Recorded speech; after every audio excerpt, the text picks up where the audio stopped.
നമുക്കറിയാം നിരന്തരമായി കേരളത്തിൽ ആനകൾ ആളുകളെ ചവിട്ടിക്കൊല്ലുന്ന സാഹചര്യം ഉണ്ടാകുന്നു. ഇന്നും ഇതേണ്ട ആദിവാസിയെ ചവിട്ടിക്കൊന്ന് നമുക്കറിയാം. കേരളത്തിൽ വന്യമൃഗശല്യം കൂടിക്കഴിഞ്ഞാൽ കേരളത്തിലെ ആദിവാസികളുടെ അവസ്ഥ എന്ന് പറയുന്നത് അവർക്ക് ദിവസവും അന്നം കഴിക്കണമെന്നുണ്ടെങ്കിൽ അവർ നിരന്തരം കാടുമായി സമ്പർക്കം പുലർത്തുന്ന ആളുകളാണ്. അവർക്ക് ഗവൺമെൻറ് പശുവിനെ മേടിച്ചു കൊടുത്തിട്ടുണ്ട്. ആ പശുവിനെ അവർ തീറ്റാൻ വിടുന്നത് കാട്ടിലാണ്.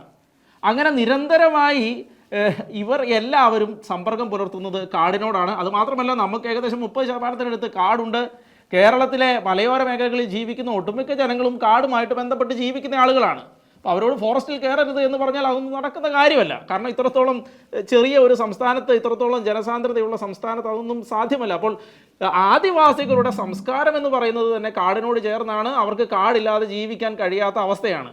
പക്ഷേ കാട്ടിൽ കയറുന്ന ആദിവാസികൾ ഇപ്പോൾ കൊല്ലപ്പെടുന്ന സാഹചര്യം ഉണ്ടായിരിക്കുന്നു. ഗവൺമെൻറ്റിൻ്റെ ഭാഗത്തു നിന്ന് കൃത്യമായ നടപടിക്രമങ്ങൾ ഉണ്ടാകുന്നില്ല. അങ്ങേക്ക് എന്താണ് തോന്നുന്നത് ഇതിനോട്?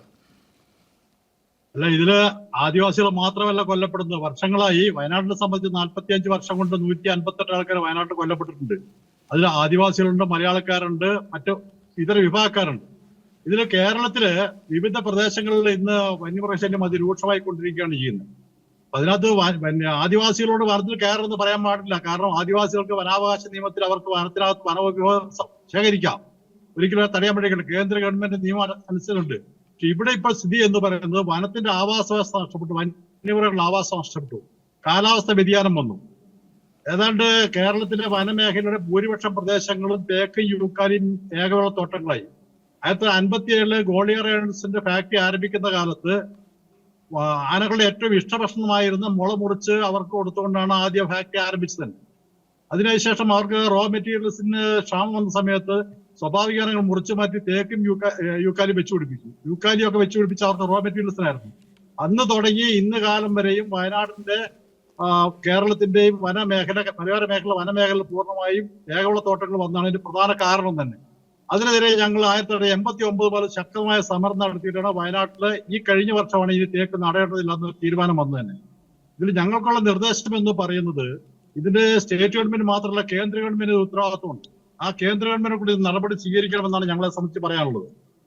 മലയോര മേഖലയിൽ വന്യമൃഗ ശല്യം രൂക്ഷമായ പ്രദേശങ്ങളിൽ കർണാടക മോഡലിലുള്ള ഫെൻസിങ്ങുകൾ കൊണ്ടുവരണം. അവിടെ റെയിൽ ഫെൻസിംഗ് ഉണ്ട്, ക്രാഷ് കൺട്രോൾ ഫെൻസിംഗ് ഉണ്ട്, പലവിധ സംവിധാനങ്ങളുണ്ട്. അത് കേരളത്തിൽ ഇല്ല എന്നുള്ള ഏറ്റവും വലിയ യാഥാർത്ഥ്യമാണ്. മറ്റൊന്ന് എന്ന് പറയുന്നത്, ഇന്ന് ഇവിടെ ജീവിക്കാൻ പകൽ പോലും പുറത്തിറക്കാൻ പറ്റാത്ത അവസ്ഥയാണ് മലയോര മേഖലയുടെ യാഥാർത്ഥ്യം. മറച്ചു വെക്കാൻ വേണ്ടി കഴിയില്ല. പക്ഷെങ്കിൽ ഈ വന്യമൃഗങ്ങളെ ഭൂമുഖത്ത് ഇല്ലാണ്ട് മനുഷ്യന് ജീവിക്കാനും കഴിയില്ല, ആവശ്യമാണ്. പക്ഷെ അവരുടെ ആവാസങ്ങൾ നിലനിർത്തേണ്ടത് അവരുടെ ആവശ്യം.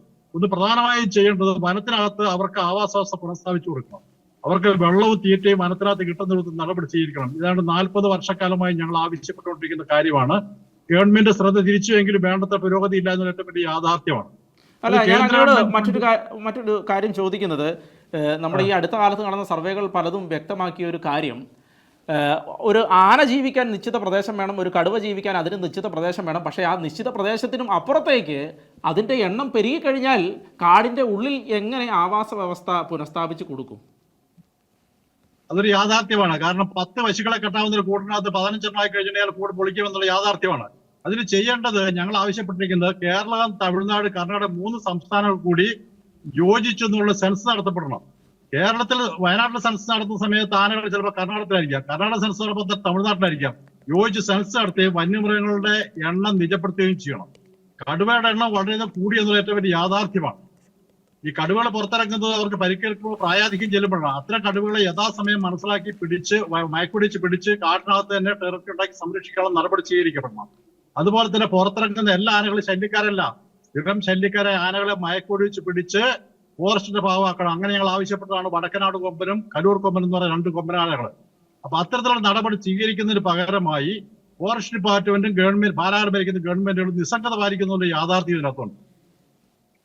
അല്ല, ഈ മറ്റൊരു കാര്യം, ഇപ്പം നമുക്ക് ഫെൻസിങ് നടത്തുക എന്ന് പറയുന്നത് എത്രത്തോളം പ്രദേശങ്ങളിൽ അത് പ്രായോഗികമാകുമെന്നറിയില്ല. കാരണം നമുക്കറിയാം നമ്മുടെ വനപ്രദേശങ്ങളിൽ ഒരുപാട് ആദിവാസി വിഭാഗങ്ങളുണ്ട്. കാരണം അവരെല്ലാം കാടുമായി ബന്ധപ്പെടുന്നവരാണ്. പിന്നെ കാടിനോട് ചേർന്ന് കിടക്കുന്ന ആളുകൾ, ഇപ്പോൾ എനിക്ക് തോന്നുന്നത് ഞാൻ ആദ്യം സൂചിപ്പിച്ച പശുവിനെ ഗവൺമെൻറ് ആദിവാസികൾക്ക് ധാരാളമായി പശുവിനെ കൊടുത്തിട്ടുണ്ട്. ആ പശുക്കളെ ഇവർ തീറ്റുന്നത് കാടുകൾക്കുള്ളിലാണ്.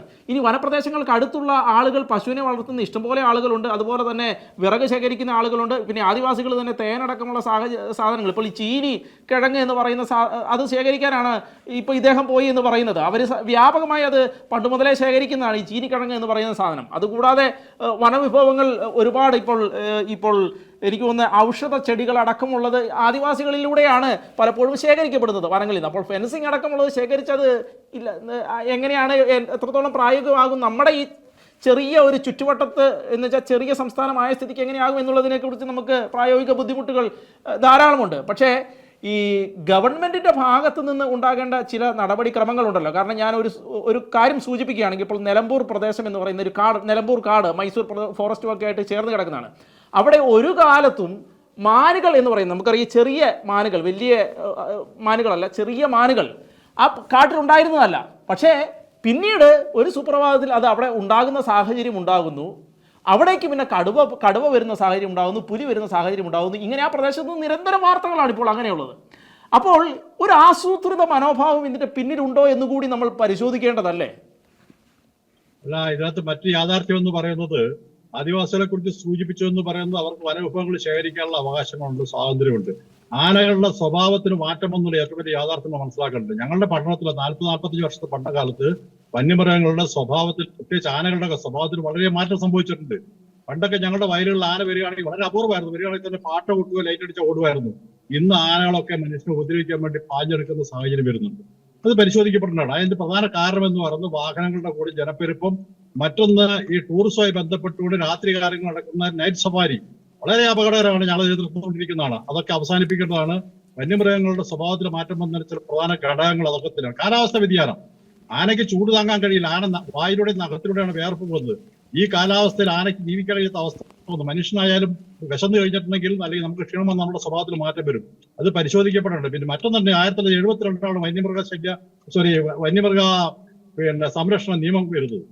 അന്ന് മുതൽ അതുവരെ ഉണ്ടായിരുന്ന നായാട്ടുകളും അതുപോലെ ഈ കുറിച്ച സമുദായക്കാരുടെയൊക്കെയുള്ള കാട് നടപടികൾ, അവരുടെ രാപ്പത്ത് അതുപോലുള്ള സംഗതികളൊക്കെ പൂർണ്ണമായി നിരോധിക്കപ്പെട്ടു. ആ സമയത്ത് അതിനുശേഷം വന്യമൃഗങ്ങൾ വർദ്ധിച്ചു എന്നുള്ള യാഥാർത്ഥ്യമാണ്.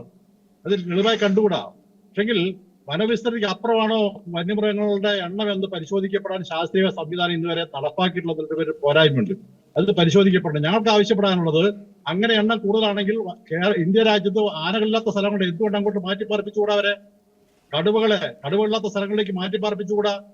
ആ വിദേശ രാജ്യങ്ങൾക്ക് അത്തരം നടപടി ഹെലികോപ്റ്ററിൽ പിക്ക് ചെയ്ത് കൊണ്ടുവന്ന സംവിധാനങ്ങളുണ്ട്. അത്തരത്തിൽ എണ്ണം കുറഞ്ഞ സ്ഥലങ്ങളിൽ, മൃഗങ്ങളില്ലാത്ത സ്ഥലങ്ങളിലേക്ക് ഇവരെ മാറ്റിപ്പാർപ്പിക്കണമെന്നാണ് ഞങ്ങൾക്ക് അതേ സംബന്ധിച്ച് പറയാനുള്ളത്.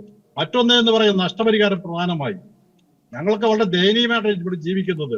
1 ഹെക്ടർ നെൽപ്പാടം എന്ന് പറഞ്ഞാൽ 2.5 ഏക്കർ നെൽപ്പാടം കൃഷി നശിപ്പിച്ചു കഴിഞ്ഞാൽ ഞങ്ങൾക്ക് കിട്ടുന്ന 14,000 രൂപയാണ്. ഞങ്ങൾ കളിയാക്കുന്ന സ്ഥിതിയാണ്. ഇന്നലെ തുടങ്ങിയതല്ല. ഒരു തെങ്ങ് നശിപ്പിച്ചാൽ കിട്ടുന്ന 710 ഉറുപ്പിയാണ്. ഒരു തെങ്ങ് തൈക്ക് കൊടുക്കണം 300 രൂപ വേണം. അതുപോലെ ഒരു കവുങ്ങ് നശിപ്പിച്ചാൽ കിട്ടുന്ന 120 ഉറുപ്പിയാണ്. ഇത് മാറ്റി കർഷകർ നഷ്ടപരിഹാരം യഥാസമയം കൊടുക്കുന്നത് ഞങ്ങൾ വർഷങ്ങൾ ആവശ്യപ്പെടുന്നതാണ്. ഞങ്ങൾക്ക് ആവശ്യപ്പെടാനുള്ള നഷ്ടപരിഹാരം കൊടുക്കുന്നതിന് വേണ്ടി കേന്ദ്ര ഗവൺമെന്റിനും കേരള സർക്കാരും കൂടി ഈ മലയോര മേഖല മുഴുവൻ ജനങ്ങളെയും കൃഷികളെയും ഇൻഷൂർ ചെയ്യാൻ വേണ്ടി തയ്യാറാണ്. നല്ല കമ്പനികളെ ഇൻഷൂർ ചെയ്യാൻ വേണ്ടി തയ്യാറാണ്. അങ്ങനെ പറഞ്ഞിട്ട് ഒരു പരിധി വരെ ഈ കൃഷിക്കാരന് നഷ്ടം പരിഹാരം ഉണ്ടാകാൻ കഴിയുന്ന ഞങ്ങളുടെ വിശ്വാസം. പൂർണ്ണമായും വന്യമൃഗശല്യം തടഞ്ഞുകൊണ്ട് കേരളത്തിലോ മലയോര മേഖലയിലോ ജീവിക്കാൻ കഴിയില്ല എന്നുള്ള യാഥാർത്ഥ്യം നമ്മൾ മനസ്സിലാക്കണം. വയനാട് പോലുള്ള സ്ഥലങ്ങളെ സംബന്ധിച്ച് 120 എൻക്ലോസ് ഉണ്ട്. വനത്താൽ ചുറ്റപ്പെട്ടതോ വനത്തിന്റെ ചുറ്റിലോ ജനവാസ മേഖലയാണ്. വന്യമൃഗങ്ങളുടെ എണ്ണം വർദ്ധിച്ച സമയത്ത് അതിന് ചുറ്റിലും വല കെട്ടി അല്ലെങ്കിൽ ഫെൻസിങ് നടത്തി ആനകളെ തടയാന്നുള്ള യാഥാർത്ഥ്യമല്ല. 50% തടയാൻ കഴിഞ്ഞാൽ 100% വിജയമാണ്. അതിന് ചെയ്യേണ്ടതെന്ന് പറഞ്ഞിട്ടുണ്ടെങ്കിൽ ഫോറസ്റ്റ് ഡിപ്പാർട്ട്മെന്റ് വാച്ചർമാരെ നിയമിക്കുമായിരുന്നു വിളവെടുപ്പ് കാലഘട്ടത്തിൽ. ഇപ്പൊ വിളവെടുപ്പ് കാലഘട്ടത്തിൽ വാച്ചർമാരെ പിരിച്ചുവിടുന്ന സ്ഥിതിയാണ്. അങ്ങനെ അതിർത്തികളിൽ ആനകളുടെ കടുവകളുടെ സാമീപ്യം കണ്ടു കഴിഞ്ഞിട്ടുണ്ടെങ്കിൽ അതിനെ ഓടിക്കുന്നതിന് ജനങ്ങളെ വിവരം അറിയിക്കുന്ന നടപടി ഉണ്ടാകും. ആ നടപടിയില്ല. അത് പുനഃസ്ഥാപിക്കണമെന്ന് ഞങ്ങൾക്ക് പറയാനുള്ളത്. മറ്റൊരു വിഷയം എന്ന് പറയുന്നത്, ഈ ഫെൻസിങ്ങിനപ്പുറമായി AI സംവിധാനത്തിലൂടെ എന്തുകൊണ്ട് ആനകളെയും മറ്റു മൃഗങ്ങളെ ഓടിച്ചുകൂടാ? ആനകളുടെയും മൃഗങ്ങളുടെ സാമീപ്യം വന്നു കഴിഞ്ഞിട്ടുണ്ടെങ്കിൽ AI സംവിധാനത്തിൽ ശബ്ദം പുറപ്പെടുവിക്കുക. കടുവകളുടെ ശബ്ദം എന്ന് പറഞ്ഞാൽ ആനയ്ക്കും മറ്റു മൃഗങ്ങൾക്കും വളരെ ഭയമാണ്.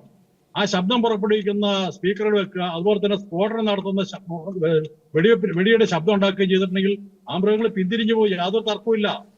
ഇതൊന്നും ചെയ്യാൻ തയ്യാറാകാത്ത ആരാണ്?